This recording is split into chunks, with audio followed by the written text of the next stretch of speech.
Kalapate, salam alaikum, salam damai sejahtera untuk kita semua.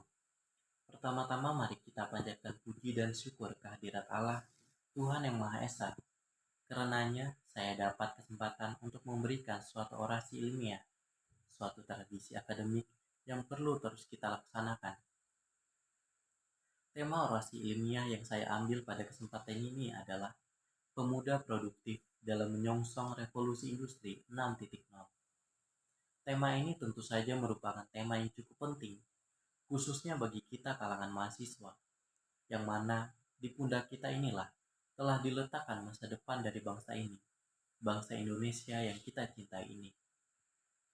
Kemajuan bangsa harus sejalan dengan kemajuan pemuda-pemudanya, apalagi di era globalisasi ini, di mana semuanya bergerak dengan cepat, sehingga kita sebagai pemuda dituntut untuk terus mengikuti pergerakan globalisasi itu.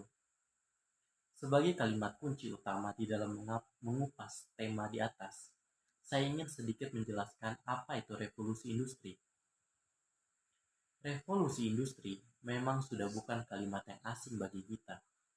Merujuk pada salah satu ensiklopedia, revolusi industri terjadi awalnya pada periode antara tahun 1760 sampai 1850, di mana terjadinya perubahan secara besar-besaran di bidang pertanian, manufaktur, pertambangan, transportasi, dan teknologi, serta memiliki dampak yang mendalam terhadap kondisi sosial, ekonomi, dan budaya di dunia. Jadi, revolusi industri adalah sebuah perkembangan di mana terjadinya pada bidang pertanian, manufaktur, pertambangan, transportasi, dan teknologi, serta memiliki dampak yang mendalam terhadap kondisi sosial, ekonomi, dan budaya. Jadi langkah apa yang harus diambil oleh mahasiswa seperti kita dalam menyikapi hal ini? Saat ini ada beberapa hal yang dapat dilakukan mahasiswa untuk ikut berperan dalam era industri ini dan mengambil langkah yang tepat sebagai kaum penggerak negeri. Pertama, mengembangkan pola pikir kritis dan serta tidak tergerus dalam pengaruh negatif.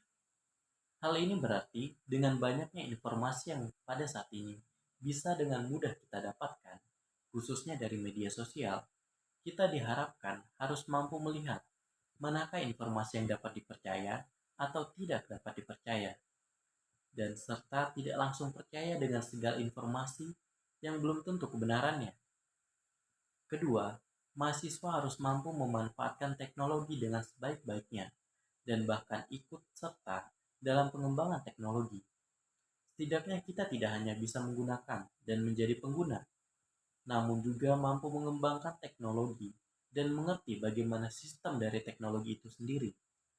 Selanjutnya, pemuda terutama mahasiswa harus mulai berpikir secara global dengan melestarikan kearifan lokal sebagai salah satu budaya warisan bangsa yang tidak boleh dilupakan. Maka dari itu, mahasiswa yang mendalami dunia IT dapat dikatakan memiliki peran yang lebih dalam hal ini, meskipun mahasiswa yang mendalami bidang lain juga tidak dapat dikesampingkan. Selanjutnya, yang paling penting adalah mahasiswa harus memberikan langkah nyata untuk mewujudkan setiap ide dan aspirasinya, sehingga setiap perencanaan bukan hanya sekedar rencana, tak terlaksana, namun paling tidak menjadi sebuah batu loncatan untuk memulai suatu perubahan yang lebih baik untuk kedepannya. Demikianlah orasi ini saya sampaikan. Mudah-mudahan dapat memberikan inspirasi bagi kita semua, khususnya kalangan mahasiswa, untuk terus semangat dan produktif demi masa depan bangsa. Karena kita adalah generasi Indonesia emas, maka kita harus berjuang bagi masa depan bangsa yang lebih baik dan bermartabat. Sekian dari saya, maaf jika ada salah kata. Atas perhatiannya saya ucapkan terima kasih.